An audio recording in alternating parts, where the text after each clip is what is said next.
Queridos, Pai do Senhor Jesus, com muita alegria chegando até você, falando um pouco da Palavra de Deus, trazendo reflexões bíblicas, aonde no devocional, Palavra de Sabedoria, estamos juntos e eu quero te agradecer desde já pela sua companhia. Muito obrigado, Pai do Senhor, que a graça de Deus, o amor de Cristo esteja na sua casa, na sua vida, são as minhas orações em seu favor, em nome de Jesus. Obrigado pela sua companhia. Quero agradecer o pessoal que está compartilhando pelo YouTube. Muito obrigado você que participa do nosso canal do YouTube, dá o joinha lá.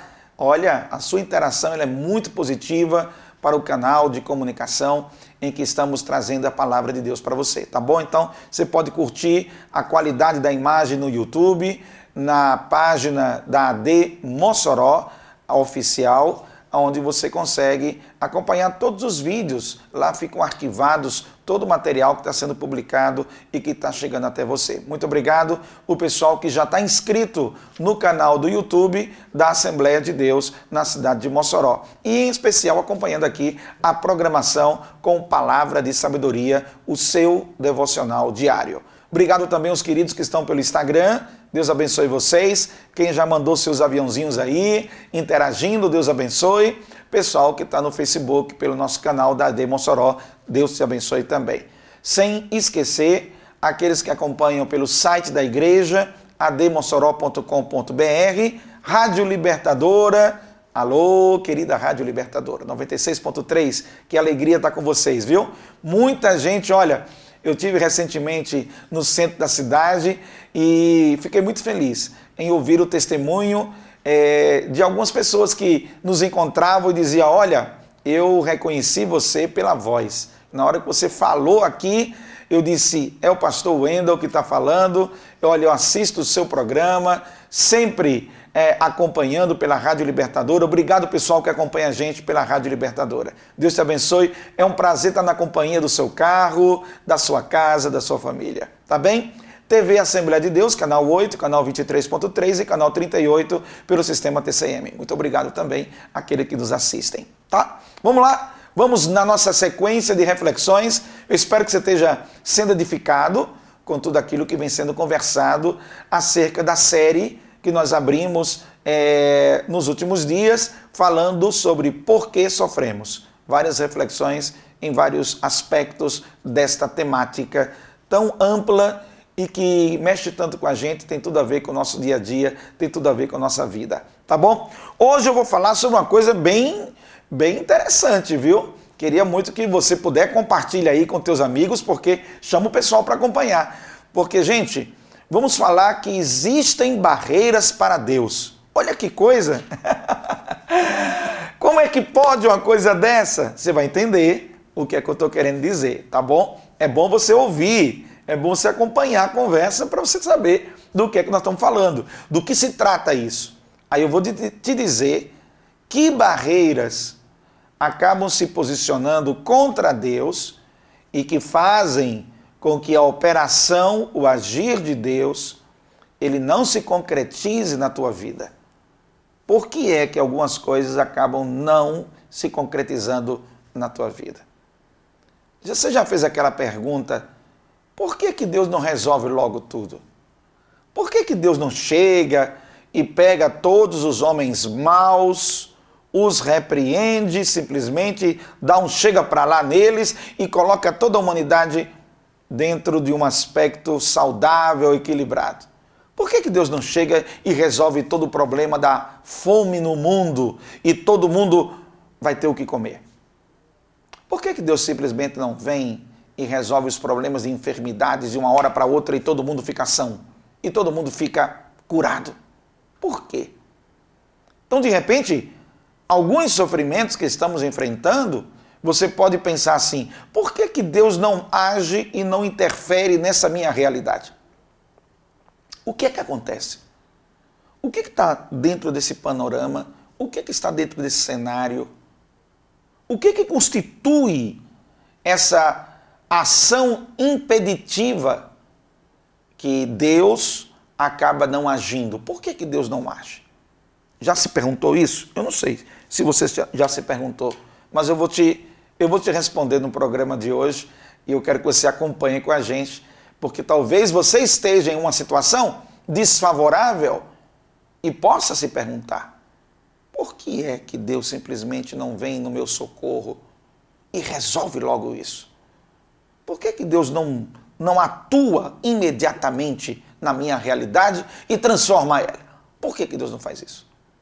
Então, vamos pensar sobre isso. Eu vou deixar para você o texto de Mateus, capítulo 13 de Mateus, versículo 58. Acompanhe aí, por favor. Mateus 13, 58. Eu vou ler esse texto bíblico contigo. Olha o que diz: e não fez ali muitos milagres por causa da incredulidade deles. Ai, ai, ai.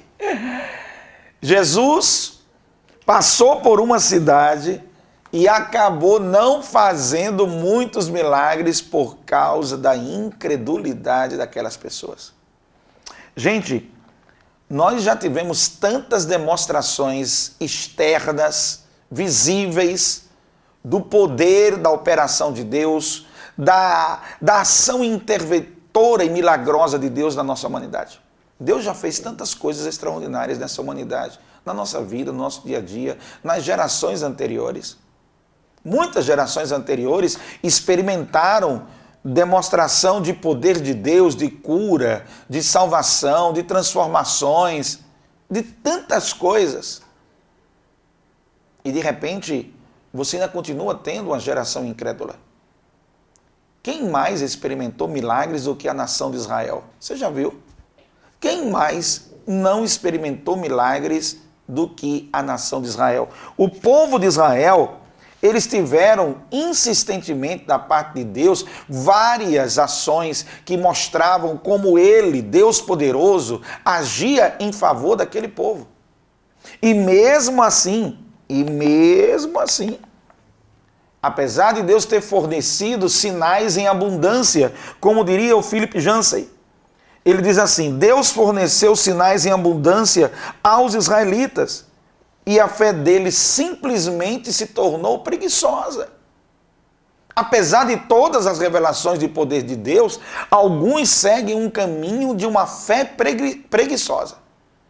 E nesse caminho de fé preguiçosa, acabam fortalecendo incredulidades em seu coração. Corações duros, resistentes, corações que não expressam fé e confiança em Deus, coração que querem pagar para ver. Não, eu quero ver primeiro.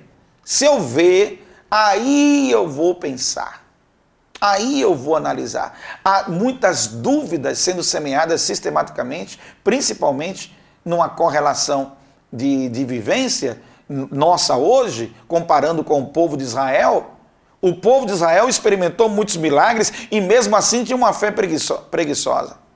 E esta geração, apesar de conhecer todo o histórico da ação de Deus, da operação de Deus, apesar de Deus historicamente já ter se manifestado de maneira tão grande e poderosa, mas ainda existe um percentual significativo de pessoas que duvidam, que simplesmente não acreditam.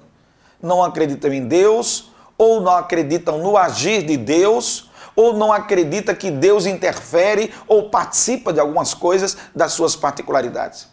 Alguns até amam a Deus e acreditam de forma ampla na existência de Deus, mas quando vão para as particularidades, para o dia a dia, não, acho que Deus não se mete nisso. Eu acho que Deus não interfere nisso. Eu acho que Deus não participa disso. E aí acaba sendo um tipo de manifestação de dúvida sobre a operação de Deus, sobre a maneira como Deus trabalha.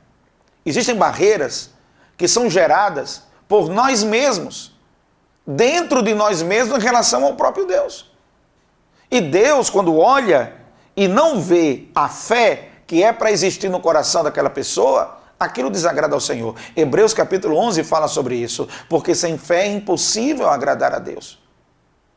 Deus não gosta, na relação para com Ele, que alguém esteja perto dele sem crer nele. Até porque não faz nem sentido, né? Como é que você vai pedir alguma coisa a alguém se você não crê que esse alguém pode te dar aquilo que você está pedindo? Não, eu estou pedindo por pedir. Eu estou falando por falar. Sabe o que vai acontecer? Nada. Não vai acontecer nada. Nada. Porque simplesmente você não crê naquilo que está pedindo, fazendo, naquilo que você está verbalizando, está dizendo ali. Não vai acontecer. Porque simplesmente você não crê. Aí você diz, cadê Deus? Ora, Deus está na sua vivência com você, na sua prática com você, a partir da conexão de fé que é gerada entre você e Deus. Deus já demonstrou em inúmeras oportunidades o agir dele, independente da minha forma de entender ou compreender o agir dele, ou de querer como ele age. Incredulidade é uma grande barreira no agir de Deus. Deus recua a sua mão. Existem sofrimentos, existem coisas que as pessoas passam exatamente por causa dessa incredulidade. Quando a gente não está no papel, que é o nosso papel, e queremos assumir o papel que é do outro, nós sempre temos soluções para que o outro faça. Mas quando é para a gente fazer, parece que a gente trava. Quantos de nós, com uma fé preguiçosa, perguntamos, por que Deus não se manifesta logo? Para que todos vejam o seu poder. Por que Deus não faz dessa maneira? Aqueles questionamentos que eu fiz agora no início. Por que Deus não faz assim? Por que Deus faz desse jeito?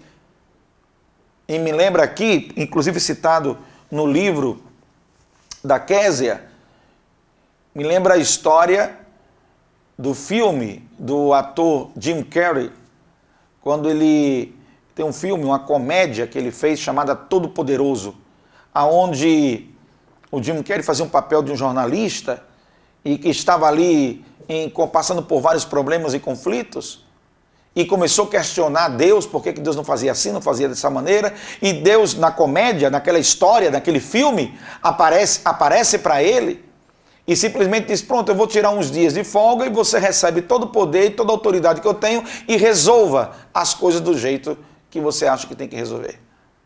O final da história é que ele percebe que ser Deus não era tão simples como ele imaginava.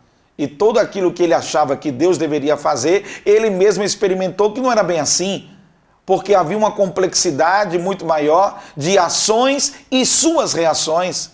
Haviam várias questões por trás de cada ação que tinham que ser pensadas, levadas em consideração. Por que é que Deus simplesmente não faz de um jeito? Porque Deus conhece tudo, gente. Eu e você, nós só conhecemos uma partícula das coisas. Você está vendo sua dor, seu sofrimento? Você está passando pela sua prova, pela sua luta, você só vê aquilo ali. Você não está vendo o antes, durante e depois. Você não está vendo o que está por trás de cada questão. Você não consegue ter o discernimento instantâneo sobre todas as coisas, mas Deus consegue. Deus consegue ver além do que eu estou vendo. Inclusive, quando o apóstolo Tiago diz que você pede e não recebe porque pede mal, porque você não pede como te convém pedir, porque você não sabe como pedir. Você não pede de maneira correta.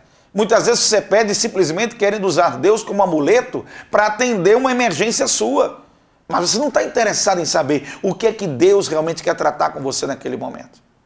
Você está aí desempregado às vezes, está enfermo, outras vezes está com um conflito familiar, está com um problema no trabalho, está com uma dificuldade na congregação, na igreja, está com um conflito de fé, está com uma questão existencial que está travando o seu coração, que está machucando você, está com autoestima comprometida. É tanta coisa, gente.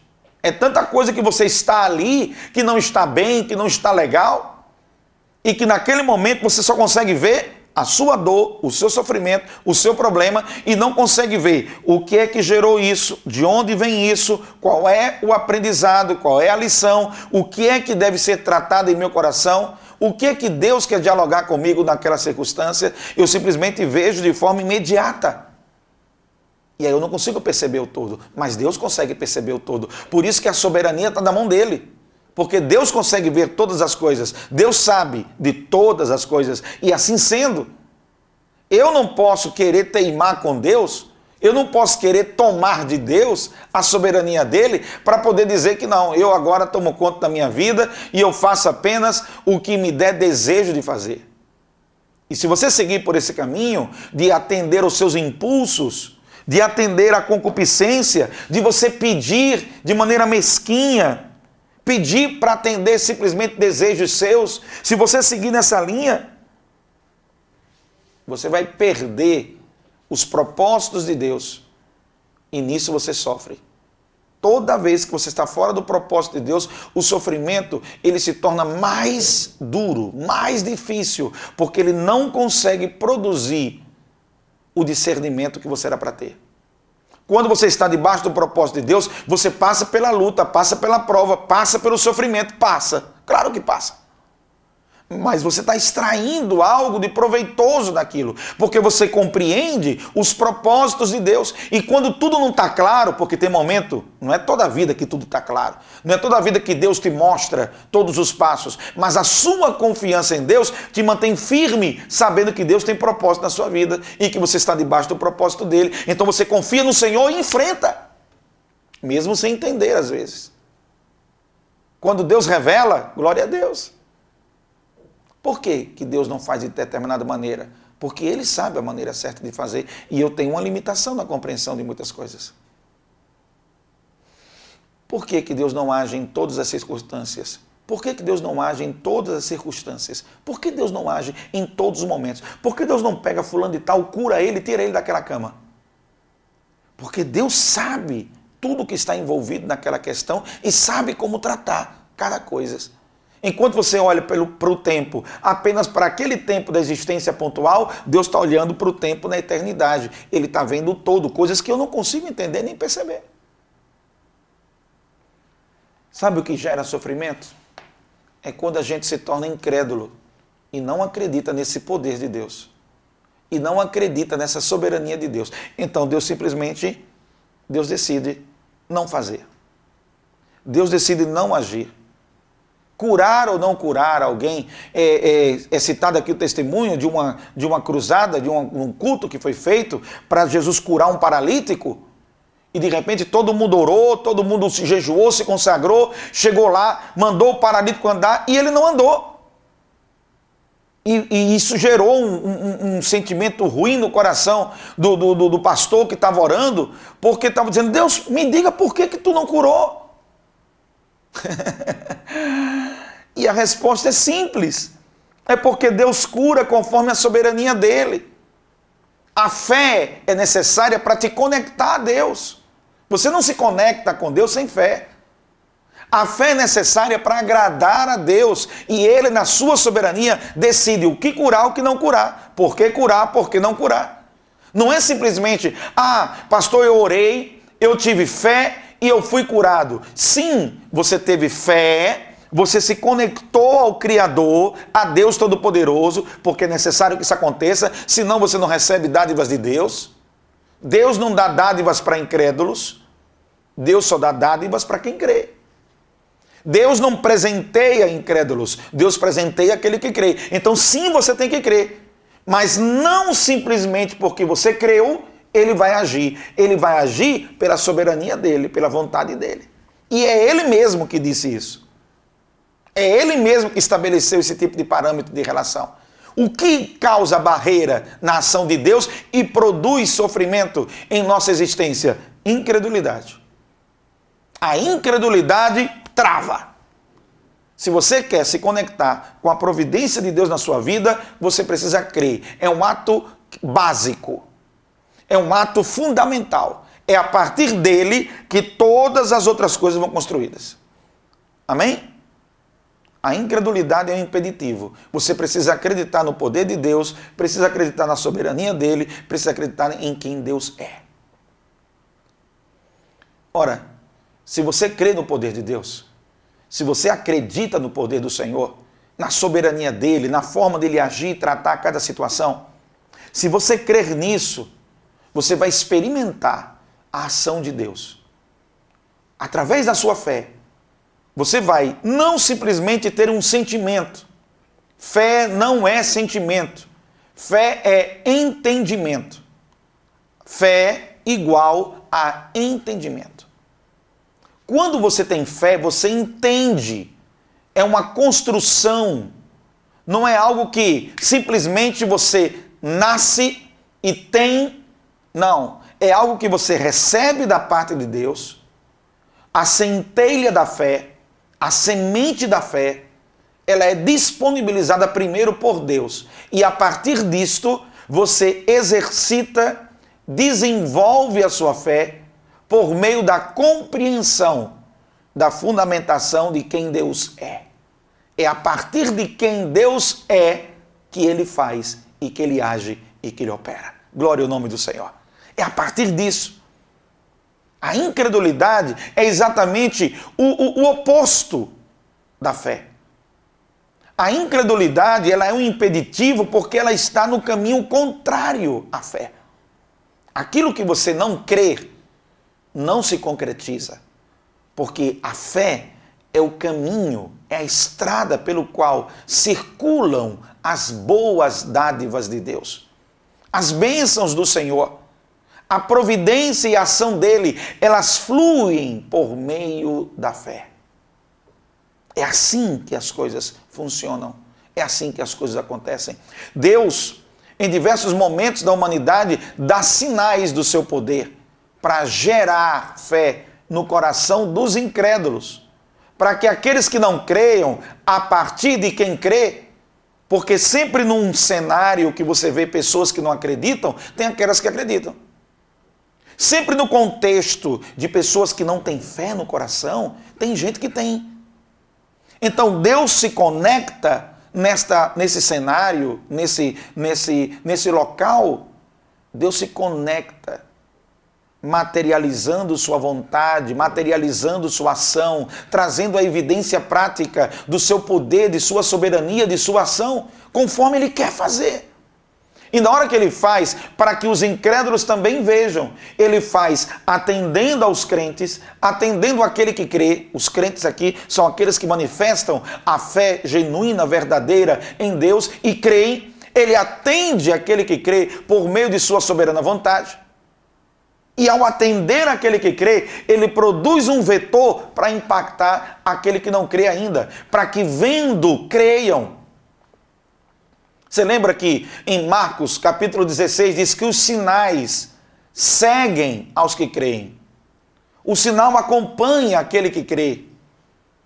Para quê? Para que haja manifestação do poder de Deus, para que aquele que não crê veja, perceba que há um poder realizador que vem de maneira transcendental e esse poder é o poder de Deus. E chamar assim a atenção desta pessoa para Deus e a partir daí conhecer ao Senhor e construir um relacionamento que produz assim o entendimento. A fé é uma construção de entendimento, por isso é uma crença fundamental na vida de uma pessoa. Se você tem fé no coração, você abre um caminho para ver no seu dia a dia o agir de Deus. E o agir de Deus é múltiplo, é diverso, às vezes é complexo. Os caminhos de Deus nem sempre são alcançados pela nossa consciência, nem sempre compreendemos todos os detalhes do que Ele está trabalhando, mas sempre confiamos em que Ele quer o melhor para nós, em que Ele quer o melhor para a nossa vida e que sempre Ele agirá nesse sentido daquilo que é melhor. Mesmo que o melhor de Deus não represente o que eu entendo como melhor. Mesmo que a minha leitura de melhor seja uma e a ação de Deus do que Ele entende que é o melhor para mim seja outra. Mas como a minha confiança está nele, Deus, como eu creio nele, Deus, então o que acontece? Todas as coisas cooperam para o bem daqueles que amam a Deus e que vivem segundo o seu propósito. É isso que vai acontecer com você. Existe uma barreira terrível. Quando pedimos apenas para satisfazer os nossos desejos, pedimos mal. Quando pedimos sem querer entender o que é que Deus quer tratar conosco. Quando pedimos e não compreendemos a proposta de Deus. A ação de Deus, gente, é soberana. Ela nunca é impedida pela ação humana. Nenhum homem pode impedir Deus. Mas existem barreiras que dificultam a nossa relação para com Deus. E essa barreira, uma delas, se chama incredulidade. Não é que Deus não possa agir de fato, porque querendo Deus, quem vai impedir? Querendo Deus, quem é que vai contra? Quem é que tem poder de ir contra Deus? Ninguém. Mas quando Deus estabeleceu a relação entre Ele e nós, Ele estabeleceu que essa relação seria mediada pela fé. Por isso que a fé tem que estar presente e a incredulidade, ela não possibilita essa relação construtiva, fluente, essa relação livre, essa relação conectada com Deus. Para que haja essa relação conectada, tem que ter fé. E a fé no coração é um abridor de portas. A fé no coração é um catalisador poderoso de milagres de Deus na nossa vida, do mover, da operação de Deus na nossa existência. A fé, ela consegue gerar dentro de nós a nossa conexão com o divino, com o Altíssimo, com o Deus Todo-Poderoso, o único Senhor e soberano. Amém? Espero que você tenha entendido isso. Há barreiras para Deus. Quais são as barreiras? A incredulidade, e toda incredulidade vem sempre acompanhada de murmuração. E aí tem um perigo muito grande, porque nos precipitamos em palavras, nos tornamos queixosos, e quando a gente fala de incredulidade, fala de murmuração, eu não consigo perceber um exemplo melhor do que o povo de Israel. A nação de Israel era especialista em manifestar incredulidade e manifestar murmuração. Não foi à toa que quando Moisés desceu lá do monte, encontrou o povo lá agindo contrário às orientações de Deus, ele se revoltou, acabou quebrando as tábuas da lei. Dá para compreender a atitude revoltada de Moisés, mesmo que essa atitude não foi a melhor. Claro, ninguém está respaldando essa atitude, apenas compreendendo o que foi que aconteceu. Dá para compreender porque foi que Moisés bateu na rocha em vez de falar com a rocha. Quando mais uma vez o povo chegou com incredulidade e com murmuração. Toda vez que você vê manifestação de incredulidade, pode observar, a murmuração está acompanhando junto. Deus não gosta dessa combinação. Essa combinação, os filhos de Coré que o diga. Quando os filhos de Coré questionaram a liderança de Moisés, e começaram a se levantar contra Moisés, contra Arão, contra a autoridade que Deus tinha constituído, a terra se abriu, engoliu todos esses que estavam agindo dessa maneira.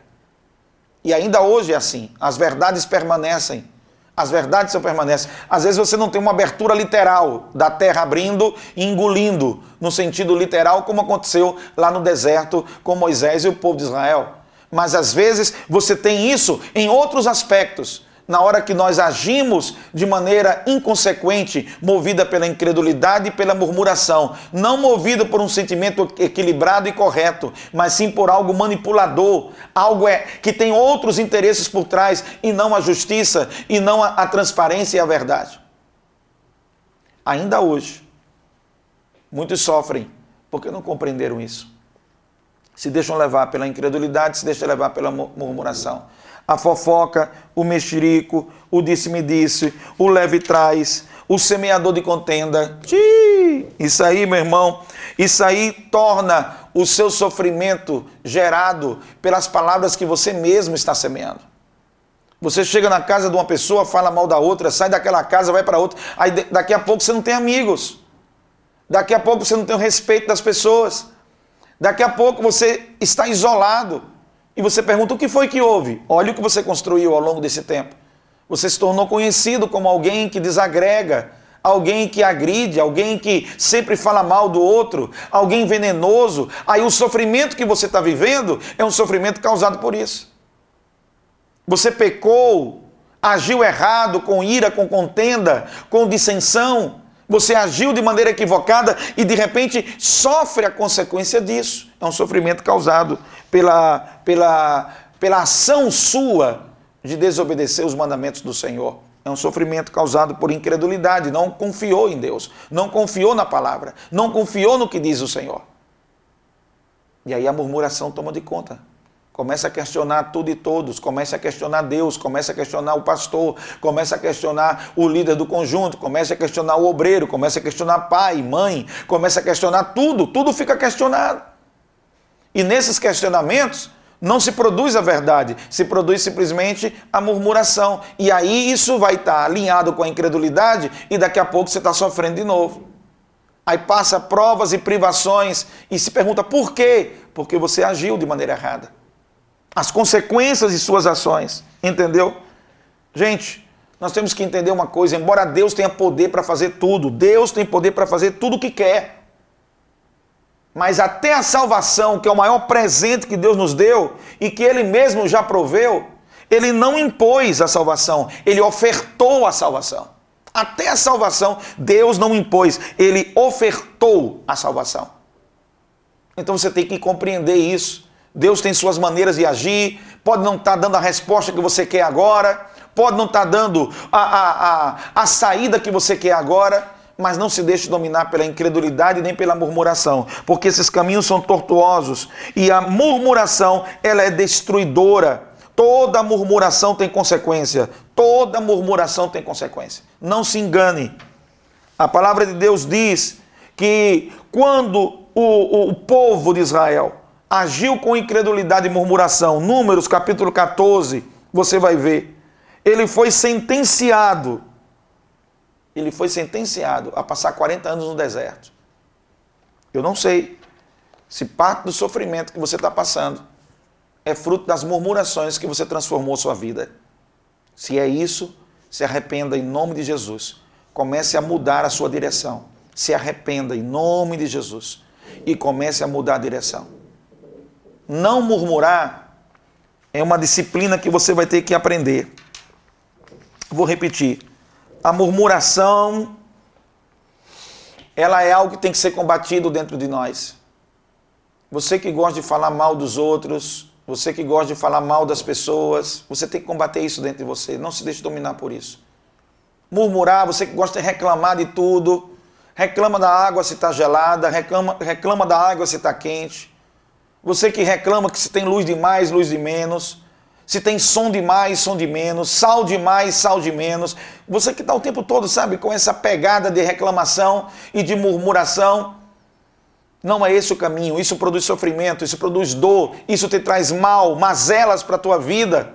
Isso produz uma série de toxinas para a tua alma. Não é legal isso. Você tem que abandonar essa prática em nome de Jesus. Abandone essa prática. Você que o tempo todo está instigando os outros, sempre para gerar atrito, conflito, confusão, perturbação, meu amigo, em nome de Jesus, abra o seu coração para entender essa palavra, em nome de Jesus, mude essa sua atitude. O povo de Israel pagou um preço de 40 anos no deserto por causa de suas murmurações. Eu não sei qual é o tipo de sofrimento que você está enfrentando, mas analise. Se não é por causa da sua conduta anterior, se não é por causa de tudo que você andou semeando e construindo, das revoltas, das queixas que você alimentou no conflito do seu coração, das precipitações, dos julgamentos, dos preconceitos que você agiu, das ações impulsivas, sem pensar, inconsequentes, dos pecados que você semeou no seu dia a dia e que agora está colhendo. Arrependa-se em nome de Jesus, mude essa direção, porque incredulidade e murmuração são ambientes que Deus não opera, Deus não trabalha nesses ambientes. E se você quer a ação de Deus no seu coração, tem que alimentar a fé e o louvor e o agradecimento ao nome do Senhor. É assim que você terá um ambiente propício para a fertilização da existência da sua vitória. Em nome de Jesus. Eu termino dizendo: a não murmuração exige prática. Eita Jesus! A não murmuração exige prática. Eclesiastes capítulo 5 diz: não consintas que a tua boca te faça culpado. Não consintas. A Bíblia diz em Mateus 12, versículo 36, 37, que daremos conta diante de Deus de cada palavra que estamos dizendo. Até, olha o que diz o texto: digo-vos que de toda palavra frívola que proferirem os homens, dela darão conta no dia do juízo. Porque pelas tuas palavras serás justificados e pelas tuas palavras serás condenados. Isso exige prática, irmão. Não murmurar exige prática, exige disciplina, exige aprender a dizer não. Não. Vem aquela tentação, aquela coceira no seu corpo para você falar mal, você não. Vou me conter, vou me segurar. Não vou fazer. Existe o momento em que você pode, na hora que você tem um descontentamento com alguma coisa, existe o momento certo para você falar. E normalmente é com a pessoa que você tem um descontentamento. É muito ruim você falar do seu descontentamento com outra pessoa que não seja aquela que está ligada à solução daquele seu descontentamento. Na hora que você sai falando aqui, falando ali, falando acolá, você produz sofrimento a você, sofrimento aos outros. Você produz murmuração. E nesse ato, a tua palavra, ela te condena. As tuas palavras, elas trazem sobre você um peso. E tudo que você está dizendo, na verdade, se vira contra você mesmo, porque a sua atitude está errada. A sua atitude não está certa. Quando murmuramos, gente, principalmente conhecendo a palavra de Deus, principalmente conhecendo a palavra de Deus. Quando murmuramos, ferimos a divindade de Deus, porque estamos agindo de maneira orgulhosa, pretensiosa, maneira arrogante e prepotente. Envergonhamos o Evangelho e negamos a eficácia da nossa fé. Você tem que pensar sobre tudo isso. Em nome de Jesus. Aprenda a não murmurar. Jesus, a Bíblia diz em Isaías 53:7, que ele subiu para a sua missão como ovelha muda foi ao matadouro. E lá entregou a sua vida por nós.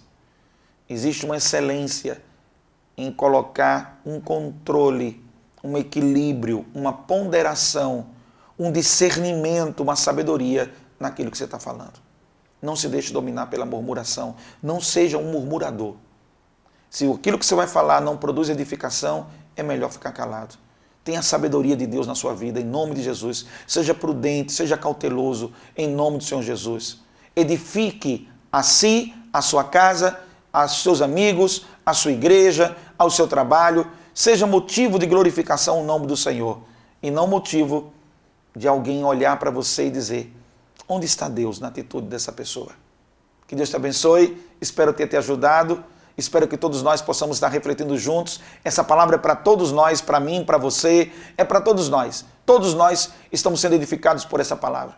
As barreiras que impedem a ação de uma operação ampla de Deus nas nossas vidas são a incredulidade e a murmuração. E por causa delas, muitos sofrem. E que neste dia você pense sobre isso para mudar de atitude em nome de Jesus. Vamos orar. Senhor, obrigado pelo dia de hoje. Obrigado, Deus, por esse momento. Quero te pedir que nos ajuda, Senhor, a não termos em nosso coração a incredulidade como lema, como prática, mas que tenhamos a fé como verdade, como consistência da nossa existência. Que tenhamos a fé como entendimento de Ti, da Tua divindade, do Teu poder e soberania e de quem Tu és. Que a nossa fé em Ti nos alimente e que a murmuração seja combatida em nossos lábios, em nome de Jesus. Amém. Por hoje é só. Até o próximo programa. Pai do Senhor Jesus, Deus te abençoe.